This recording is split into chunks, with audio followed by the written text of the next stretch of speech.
Meu nome é Mário. Tenho 80 anos. Estou sentado aqui na varanda da minha casa olhando para três coisas que resumem minha vida inteira e meu maior arrependimento. Primeira coisa é meu passaporte. Renovei 5 vezes ao longo de 50 anos. Tem apenas 2 carimbos. Argentina em 1985, viagem de negócios de 3 dias. Chile em 1992, outra viagem de trabalho de 2 dias. 50 anos, 2 carimbos, nenhuma viagem de verdade. Segunda coisa é meu extrato bancário. 3.200.000 reais guardados. Fruto de 5 décadas de trabalho duro, economia rigorosa, investimentos cuidadosos. Dinheiro suficiente para dar volta ao mundo 3 vezes em primeira classe. Terceira coisa são minhas pernas. Ou melhor, a falta delas. Estou em cadeira de rodas há 2 anos. Artrite severa destruiu meus joelhos e quadris. Cirurgia cardíaca recente me deixou fraco demais para viagens longas. Aos 80 anos, tenho todo o dinheiro do mundo e nenhuma saúde para usá-lo. Passei 50 anos guardando dinheiro para viajar. 50 anos dizendo amanhã, depois, quando tiver mais guardado, quando for o momento certo. E o momento certo nunca chegou. Ou melhor, chegou, mas eu não estava mais aqui para aproveitá-lo. Meu corpo falhou antes que minha conta bancária ficasse cheia o suficiente. Embora, sendo honesto, minha conta nunca ficaria cheia o suficiente. Sempre haveria mais um pouco para guardar, mais uma margem de segurança para construir, mais um investimento para fazer. Eu transformei ato de guardar dinheiro em substituto para ato de viver. Vou contar como desperdicei minha vida inteira esperando para vivê-la. Nasci em 1944 em Santos, litoral de São Paulo. Meus pais eram imigrantes portugueses que chegaram ao Brasil fugindo da pobreza em Portugal. Cresci ouvindo histórias sobre as dificuldades que passaram, sobre fome, sobre não ter onde morar, sobre começar do zero em país estrangeiro. Desde muito criança aprendi que dinheiro era segurança, que poupar era virtude máxima, que gastar era pecado. Meu pai trabalhava no Porto de Santos descarregando navios. Trabalho braçal pesado que destruiu suas costas ao longo dos anos. Minha mãe costurava para fora, passava madrugadas inteiras na máquina de costura ganhando centavos por peça.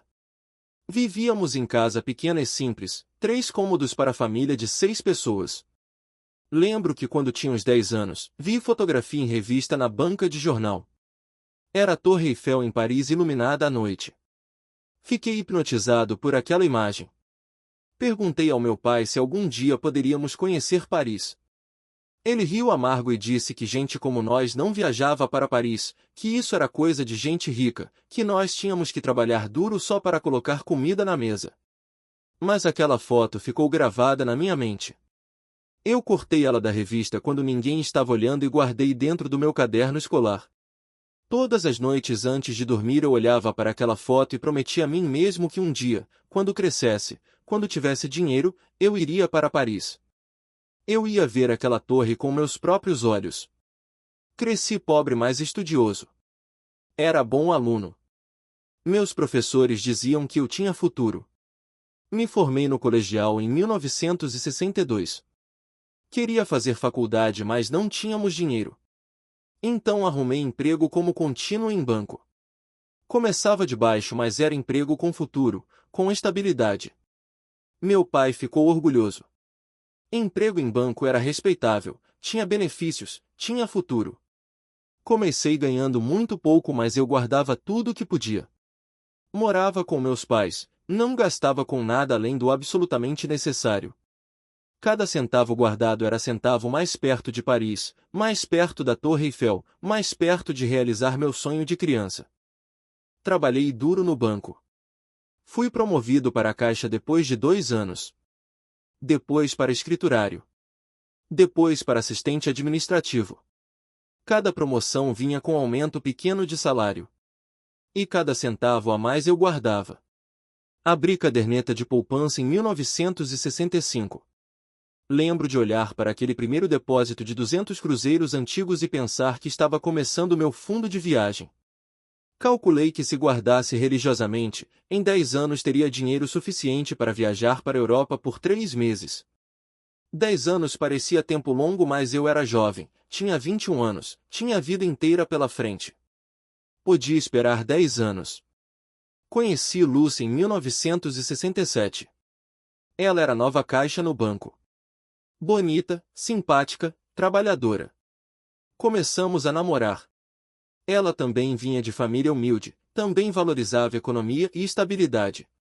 Parecíamos combinação perfeita. Depois de 2 anos de namoro, casei com ela em 1969. Casamento simples, festa pequena para a família próxima, lua de mel fim de semana em Campos do Jordão. Lúcia queria fazer lua de mel em Buenos Aires. Eu disse que era desperdício de dinheiro, que deveríamos guardar para comprar casa própria, que viagens podiam esperar. Ela aceitou, um pouco desapontada, mas aceitou. Esse foi o primeiro de muitos sonhos dela que sacrifiquei no altar da economia. Alugamos apartamento pequeno e simples. Continuei trabalhando duro no banco. Lúcia também trabalhava.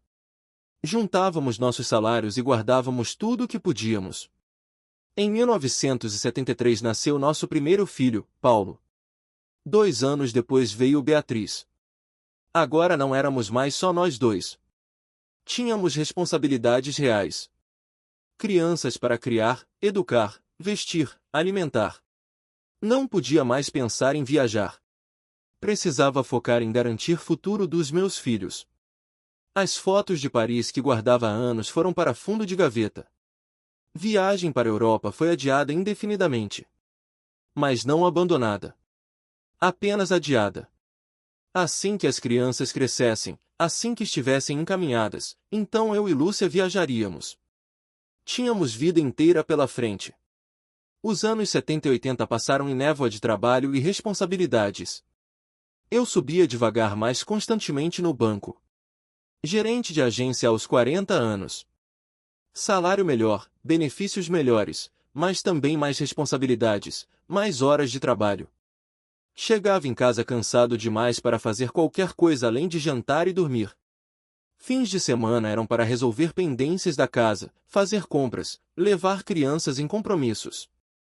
Férias de 2 semanas por ano eram gastas visitando família no interior ou ficando em casa descansando porque viajar custava caro. Cada real que poderia gastar em viagem era real que deveria guardar para a educação dos filhos, para emergências, para aposentadoria. Paulo quis fazer intercâmbio no Canadá quando tinha 17 anos. A escola oferecia programa de 6 meses para alunos de inglês avançado. Ele estava empolgadíssimo. Seria a primeira viagem internacional dele, chance de conhecer outro país, outra cultura. Eu disse não. Intercâmbio custava quase 20 mil reais na época. Era dinheiro demais para gastar em capricho de adolescente. Ele precisava focar em vestibular, em entrar em universidade boa, em construir futuro sólido. Viagens podiam esperar. Ele chorou, brigamos feio, mas mantive minha decisão. Ele nunca me perdoou completamente por aquilo. Hoje vejo que neguei a ele oportunidade que eu mesmo nunca tive coragem de tomar para mim. Beatriz se casou aos 25. Ela e o noivo queriam fazer lua de mel na Grécia. Pediram ajuda financeira. Eu recusei. Disse que lua de mel extravagante era desperdício, que deveriam guardar dinheiro para entrada de apartamento, para começar vida com responsabilidade. Ofereci pagar fim de semana em Campos do Jordão, mesmo lugar da minha lua de mel 30 anos antes. Beatriz aceitou minha oferta, mas vi decepção em seus olhos. Vi que ela me achava mesquinho, incapaz de celebrar a felicidade dela. Talvez ela estivesse certa. Me aposentei do banco em 2009 aos 65 anos. 43 anos de trabalho ininterrupto. Festa de despedida pequena no banco. Relógio de ouro. Discursos sobre dedicação e lealdade. Lúcia tinha se aposentado 2 anos antes. Nossos filhos eram adultos independentes com suas próprias famílias. A casa estava paga. Tínhamos poupança considerável guardada. Finalmente, pela primeira vez em décadas, não tinha mais desculpas. Não tinha mais filhos pequenos para criar. Não tinha mais trabalho para me prender. Não tinha mais dívidas. Era hora de finalmente viajar, de finalmente realizar aquele sonho de criança de conhecer Paris e ver Torre Eiffel com meus próprios olhos. Mas quando me aposentei aos 65, não comprei passagens imediatamente. Raciocinei que deveria esperar um pouco mais. Acomodar a rotina de aposentado. Organizar melhor as finanças. Garantir que tinha margem de segurança suficiente. Calculei que se continuasse investindo bem meu dinheiro por mais 5 anos, teria rendimento passivo suficiente para viver confortavelmente e ainda viajar sem mexer no principal. 5 anos não eram nada. Eu tinha 65, estava com saúde razoável, 5 anos passariam rápido. Esses 5 anos se tornaram 10. E 10 se tornaram 15. Sempre havia mais uma razão para adiar. O dólar subiu muito, melhor esperar câmbio melhorar. A economia estava instável, não era momento certo para gastar. Lúcia precisou fazer cirurgia pequena, melhor esperar recuperação completa. Paulo estava passando por divórcio difícil, não era momento de viajar deixando o filho precisando de apoio. Beatriz engravidou do terceiro filho, queriam nossa ajuda com as crianças mais velhas enquanto ela se recuperava do parto. Sempre havia alguma coisa, sempre havia razão lógica para adiar mais um pouco. As fotos de Paris continuavam guardadas na gaveta. Às vezes eu as pegava, olhava, prometia a mim mesmo que ano que vem com certeza, não tinha mais desculpa, tinha que ser ano que vem. Mas ano que vem virava ano seguinte, virava 5 anos depois, virava década depois. Minha conta bancária continuava crescendo. Meus investimentos rendiam bem. Eu tinha cada vez mais dinheiro. Mas também estava cada vez mais velho.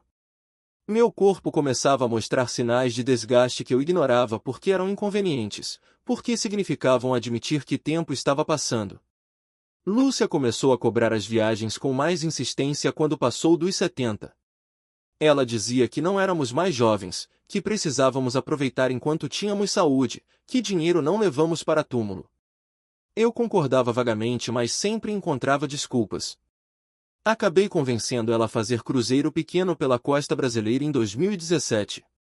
Uma semana navegando de Santos até Salvador, parando em algumas cidades.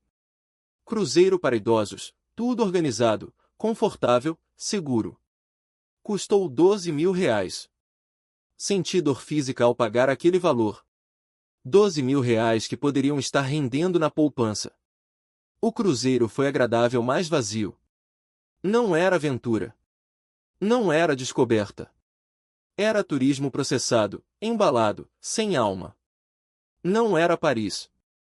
Não era a Torre Eiffel iluminada que morava nos meus sonhos havia 70 anos. Quando voltamos do cruzeiro, Lúcia sugeriu que deveríamos finalmente fazer viagem grande para a Europa. Ela queria conhecer Portugal, terra de nossos pais, ver de onde viemos. Queria conhecer Paris também, realizar meu sonho antigo. Começamos a pesquisar preços, roteiros, hotéis. Mas nunca chegamos a comprar as passagens. Sempre adiava a decisão final. Muito caro, melhor esperar promoção. Essa época do ano é muito fria, melhor ir na primavera. Primavera é alta temporada, muito lotado e caro, melhor esperar outono. E assim adiei mais e mais. Lúcia faleceu em 2019. Derrame súbito. Tinha 74 anos. Estava saudável, ativa, cuidava da casa, dos netos. De repente se foi. Enterrei minha esposa de 50 anos sem nunca ter levado ela para Paris.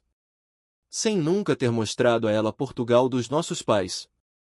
Sem nunca ter dado a ela as viagens que prometera durante décadas. Sentei no velório segurando mão fria dela e me dei conta de quantas promessas quebradas havia entre nós. Quantos amanhãs que nunca chegaram. Quantos ano que vem, que viraram nunca. Depois que Lúcia morreu, mergulhei em depressão profunda. Fiquei sozinho na casa que tínhamos comprado décadas atrás. Meus filhos vinham visitar, mas tinham suas próprias vidas, seus próprios problemas. Passei meses andando pela casa vazia olhando para fotos antigas. Lúcia jovem, bonita, cheia de vida e sonhos. Lúcia velha, ainda bonita, ainda cheia de sonhos que eu nunca realizei para ela. Prometi a mim mesmo que assim que melhorasse da depressão, assim que tivesse forças de novo, viajaria. Realizaria sonho por nós dois. Iria para Paris, para Portugal, para todos os lugares que adiamos durante 50 anos. Mas meu corpo tinha outros planos. Aos 77 comecei a sentir dores fortes nos joelhos. Médico diagnosticou artrite avançada. Recomendou cirurgia, mas alertou que recuperação seria longa e difícil na minha idade. Comecei fisioterapia, tomei anti-inflamatórios, mas dores só pioravam. Caminhar ficou difícil. Subir escadas virou provação. Carregar mala pesada estava fora de questão. Ainda assim, pensei que poderia adaptar. Viajaria com mala menor, ficaria em hotéis com elevador, faria tudo mais devagar. Ainda dava tempo. Então, aos 78 tive ataque cardíaco. Moderado, mas suficiente para assustar. Precisei fazer cirurgia de ponte de safena. Recuperação foi difícil. Fiquei semanas no hospital, depois meses em casa reaprendendo a fazer coisas básicas. Médico foi claro, nada de esforço físico excessivo, nada de estresse, nada de viagens longas para lugares sem estrutura médica adequada. Meu filho Paulo sugeriu contratar cuidador para morar comigo. Recusei com orgulho ferido. Não precisava de babá. Estava bem. Conseguia me cuidar sozinho. Mas não estava bem. Artrite continuou progredindo. Quadris começaram a doer tanto quanto os joelhos. Andar virou tortura. Comecei a usar bengala, depois andador. Caí 2 vezes sozinho em casa. Segunda queda, quebrei quadril. Mais cirurgia, mais meses de recuperação. Dessa vez não me recuperei completamente. Fiquei em cadeira de rodas. Médico disse que talvez com fisioterapia intensiva eu recuperasse alguma mobilidade, mas na minha idade, com meu coração fraco, era difícil. Provavelmente ficaria na cadeira permanentemente. Tenho agora 80 anos. 3.200.000 reais no banco. Apartamento pago. Plano de saúde premium. Tudo que guardei durante 50 anos para garantir futuro confortável. E aqui estou, preso em cadeira de rodas, precisando de ajuda para tomar banho, para me vestir, para fazer coisas mais básicas. Paulo contratou o cuidador que mora comigo. Homem gentil chamado José que me ajuda com tudo. Beatriz vem me visitar uma vez por semana, traz os netos. As crianças são educadas, mas vejo que têm medo de mim, do velho na cadeira que mal consegue falar direito depois do derrame leve que tive ano passado. Passo os dias sentado nesta varanda olhando para a rua. Tenho rotina triste e previsível. José me acorda às 7, me ajuda a tomar banho e me vestir. Tomamos café juntos. Depois ele me leva para a varanda e me deixa aqui olhando para o mundo passar. Leio um pouco, jornais que não me interessam muito, notícias de mundo que não participo mais. Almoço ao meio-dia, cochilo, acordo, volto para a varanda. Jantar às 6, televisão, cama às 9. Todos os dias iguais. Esperando morrer enquanto meu dinheiro acumula juros na conta que nunca vou gastar. Semana passada José perguntou se eu não queria usar parte do dinheiro para fazer reformas na casa, deixar tudo mais acessível e confortável para mim. Recusei automaticamente. Gastar 100.000 reais em reformas parecia desperdício. Mas desperdício para quê? Para quem estou guardando? Meus filhos não precisam de herança, ambos estão bem de vida. Meus netos também terão futuro garantido pelos próprios pais. Estou guardando por puro hábito, por pura incapacidade de fazer diferente depois de vida inteira sendo assim. Ontem Paulo veio me visitar e trouxe álbum de fotos antigas. Sentamos juntos folheando memórias. Havia foto de quando ele tinha 6 anos, num Natal, segurando o presente que dei a ele. Lembro que era carrinho de controle remoto. Custou 80 reais na época, uma fortuna para mim. Hesitei muito antes de comprar. Quase comprei carrinho mais barato. Paulo estava radiante na foto, sorriso enorme, felicidade pura. Olhei para aquela foto e calculei mentalmente. R$ 80 em 1985, aplicados com juros compostos por 40 anos, valeriam hoje aproximadamente R$ 8.000. Gastei o equivalente a R$ 8.000 hoje para dar momento de felicidade pura ao meu filho. E valeu cada centavo. Por que nunca entendi isso antes? Por que não gastei mais R$ 80, mais R$ 1.000, mais R$ 10.000 em momentos assim? Havia outra foto no álbum. Lúcia e eu no nosso 20º aniversário de casamento. Jantamos em restaurantes simples, pizza, nada especial. Lembro que Lúcia queria ir a restaurante mais caro, um italiano elegante que tinha aberto perto de casa. Eu disse que era desperdício, que pizza era igualmente boa e muito mais barata. Olho para a foto dela tentando sorrir naquele restaurante de pizza barata e vejo decepção em seus olhos. Vejo mulher que passou 20 anos esperando o marido celebrar ela adequadamente e foi levada à pizzaria. O restaurante italiano custaria talvez R$ 200 a mais. R$ 200 que ainda estão na minha conta multiplicados por juros. R$ 200 que valem hoje talvez R$ 15.000 que não me trazem nenhuma alegria, nenhuma memória boa, nenhum momento de conexão com minha esposa morta. Continuamos folheando o álbum. Foto de Beatriz formando no colegial. Paulo formando na faculdade. Festas simples, modestas, baratas. Sempre baratas. Não porque não tínhamos dinheiro. Tínhamos. Mas porque eu não conseguia gastar. Cada real gasto era tortura. Cada celebration era cortada pela metade porque metade do custo já era sacrifício grande demais. Meus filhos tiveram infância confortável materialmente. Nunca faltou comida, roupa, educação. Mas faltou alegria. Faltou celebração. Faltou momentos especiais que custam dinheiro mas valem infinitamente mais. Paulo fechou o álbum e me perguntou algo que me destruiu. Ele disse: "Pai, se você pudesse voltar no tempo, o que faria diferente?" Fiquei em silêncio por tempo longo. Depois comecei a chorar. Chorei pela primeira vez em anos. Chorei por Lúcia que morreu sem conhecer Paris. Chorei por Paulo que não foi pro Canadá. Chorei por Beatriz que não teve lua de mel na Grécia. Chorei por mim mesmo, preso em cadeira de rodas olhando para passaporte vazio e conta bancária cheia. Chorei por 50 anos desperdiçados guardando para futuro que quando chegou já era tarde demais. Disse para Paulo que faria tudo diferente. Teria gastado dinheiro em experiências, em memórias, em momentos. Teria levado Lúcia para Paris em lua de mel, mesmo que custasse todas nossas economias da época. Teria mandado ele pro Canadá. Teria pagado lua de mel da Beatriz na Grécia. Teria viajado todo o ano, não cruzeiros processados mas viagens reais, aventuras, descobertas. Teria comido em restaurantes caros. Teria comprado presentes extravagantes. Teria vivido ao invés de apenas existir economizando. Paulo segurou minha mão e disse algo que me marcou. Ele disse que não me culpava, que entendia que cresci em pobreza, que medo de não ter dinheiro era trauma real que carregava. Disse que me amava apesar de tudo. Mas então disse algo mais difícil. Disse que fez voto para si mesmo de não cometer meus erros. Disse que viaja com a família todo ano, que gasta em experiências, que não quer chegar aos 80 olhando para a vida de arrependimentos.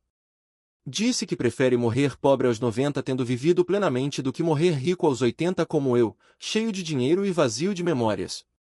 Ele estava certo. Completamente certo. Eu sacrifiquei vida inteira no altar da segurança financeira. Transformei ato de guardar dinheiro em propósito de vida.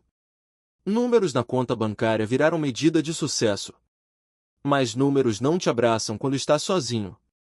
Números não te fazem companhia em cadeira de rodas. Números não te dão memórias felizes para revisar quando está morrendo. Tenho 3 milhões na conta e nenhuma memória que valha recordar. Nenhuma história para contar.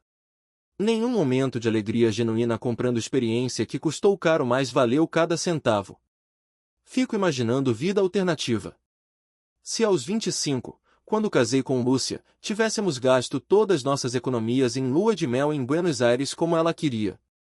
Voltaríamos quebrados, mas com memória linda que carregaríamos vida inteira. Se aos 40 tivesse mandado Paulo pro Canadá, ele voltaria diferente, mais confiante, mais maduro, talvez com inglês fluente que o ajudaria profissionalmente. Se aos 65 tivesse comprado passagens para Paris no dia seguinte à minha aposentadoria, Lúcia ainda estaria viva. Teríamos visto Torre Eiffel juntos. Teria cumprido promessa que fiz a mim mesmo aos 10 anos olhando foto em revista. Mas não fiz nada disso. Guardei. Esperei. Adiei. 50 anos dizendo amanhã. 50 anos acumulando dinheiro que agora não tem utilidade. Posso contratar melhor cuidador, posso reformar casa, posso comprar televisão maior. Mas não posso comprar saúde. Não posso comprar mobilidade. Não posso comprar tempo perdido. Não posso ressuscitar Lúcia para finalmente levá-la a Paris. Não posso voltar no tempo e ser pai mais generoso. Não posso desfazer 50 anos de escolhas erradas. A ironia mais cruel é que sacrifiquei tudo por segurança financeira, mas não tenho segurança real. Tenho dinheiro, mas estou completamente inseguro. Minha saúde pode piorar a qualquer momento exigindo gastos médicos enormes. Posso precisar de cuidados mais intensivos, home care 24 horas, internação prolongada. Todo esse dinheiro pode evaporar em meses pagando médicos e hospitais. No final, tudo que guardei pode ser consumido mantendo vivo o corpo que já deveria ter gasto essa vida realmente vivendo. Estarei sendo mantido vivo artificialmente com o dinheiro que deveria ter usado para viver de verdade. Meu maior arrependimento não é nem Paris, embora doa profundamente nunca ter realizado o sonho de criança. Meu maior arrependimento é não ter dado para pessoas que amavam os momentos que mereciam. Lúcia merecia lua de mel inesquecível. Paulo merecia intercâmbio no Canadá. Beatriz merecia lua de mel dos sonhos. Todos mereciam jantares em restaurantes caros, festas memoráveis, viagens anuais, celebrações generosas. Eu tinha dinheiro para dar isso tudo. Mas era tão preso à mentalidade de escassez que tratava cada gasto como ameaça à sobrevivência. A verdade é que segurança financeira é importante. Não estou dizendo que não é ter reserva de emergência é sensato. Planejar a aposentadoria é responsável. Mas existe diferença entre ser prudente e ser avarento. Entre ser cauteloso e ser mesquinho. Entre guardar adequadamente e sacrificar vida inteira no processo. Eu atravessei essa linha. Fui longe demais. Transformei meio em fim. Guardava dinheiro não para usá-lo eventualmente, mas pelo ato de guardar em si. Números crescendo na conta viraram vício, objetivo próprio desconectado de qualquer propósito real. Se eu pudesse dar conselho para meu eu de 25 anos, diria: guarde dinheiro sim, seja responsável sim, mas estabeleça limite. Quando tiver reserva equivalente a 6 meses de despesas, pare de acumular obsessivamente e comece a viver. Viaje. Celebre. Gaste em experiências. Porque experiências não se depreciam com o tempo. Memórias não perdem valor. Aquela viagem que você faz aos 30 vale muito mais que mesmo a viagem tentada aos 70, porque aos 30 você pode caminhar pelo Louvre durante horas, pode subir escadas da Torre Eiffel, pode explorar ruas de Montmartre. Aos 70 talvez não consiga mais. Diria também, não ensine seus filhos que dinheiro vale mais que experiências. Não sacrifique a alegria deles no altar da economia. Se eles querem intercâmbio, ache jeito de pagar. Se querem lua de mel especial, contribua. Momentos que você proporciona para pessoas que ama são investimentos melhores que qualquer aplicação financeira. Retorno emocional é infinitamente maior que retorno monetário. E principalmente diria, lembre que saúde não espera. Corpo envelhece querendo ou não, tendo dinheiro ou não. Aquela viagem que você pode fazer aos 40 pode ser impossível aos 70. Aquele trekking que pode fazer aos 50 pode estar fora de questão aos 80. Saúde é ativo que se deprecia inexoravelmente. Não deixe expirar sem usar. Não chegue ao fim com corpo falido e carteira cheia. Prefira chegar com corpo bem usado por vida bem vivida e carteira vazia por ter sido generosamente gasta. Mas não posso voltar. Não posso aconselhar meu eu jovem. Só posso sentar aqui em cadeira de rodas olhando para passaporte vazio servindo de lápide para a vida não vivida. Só posso contar aos meus netos, quando vêm visitar, sobre a importância de viver agora. Espero que eles ouçam. Espero que não cometam meus erros. Espero que quando forem velhos tenham memórias ricas mesmo se contas bancárias modestas, ao invés de contas bancárias ricas e memórias miseráveis como eu tenho. Semana que vem faço 81 anos. Paulo está organizando jantar simples aqui em casa com família. Vou estar sentado em cadeira de rodas cercado de filhos, noras, genros e netos. Vão cantar parabéns. Vão comer bolo. Vão tirar fotos que depois esquecerão em gavetas. E eu vou sorrir e agradecer, mas por dentro estarei pensando em todos os aniversários que poderia ter celebrado viajando. 30 anos em Paris. 40 no Egito. 50 na Grécia. 60 em Portugal. 70 no Japão. 81 em cadeira de rodas em Santos. Não façam como eu fiz. Não guardem 50 anos para viver depois. Não adiem sonhos até corpo não conseguir mais realizá-los. Não sacrifiquem vida inteira por segurança que no fim é ilusão. Gastem dinheiro em experiências. Viajem enquanto têm pernas que caminham. Comam em restaurantes caros enquanto têm dentes que mastigam. Celebrem enquanto têm energia para festejar. Vivam enquanto estão vivos de verdade, não apenas tecnicamente vivos respirando e existindo, mas verdadeiramente vivos sentindo e experimentando. Porque no final, quando estiverem velhos e frágeis como estou, não vão se lembrar de saldo bancário. Não vão folhear extratos de conta com nostalgia. Vão folhear álbuns de fotos. Vão querer ver lugares que conheceram, momentos que viveram, pessoas que amaram. E se seus álbuns forem vazios como os meus, se fotos mostrarem apenas rotina e economia, vão sentir dor que nenhum dinheiro pode curar. Tenho 3 milhões na conta. Daria tudo para ter uma foto minha de Lúcia em frente à Torre Eiffel iluminada. Daria metade para ter visto Paulo voltando do Canadá transformado. Daria o resto para ter celebrado Beatriz adequadamente. Mas dinheiro não compra passado. Só poderia ter comprado presente quando o presente era agora. E eu deixei todo o presente passar não comprado, não vivido, não experimentado. Não cometam meu erro. Viajem. Gastem. Vivam. Antes que seja tarde demais.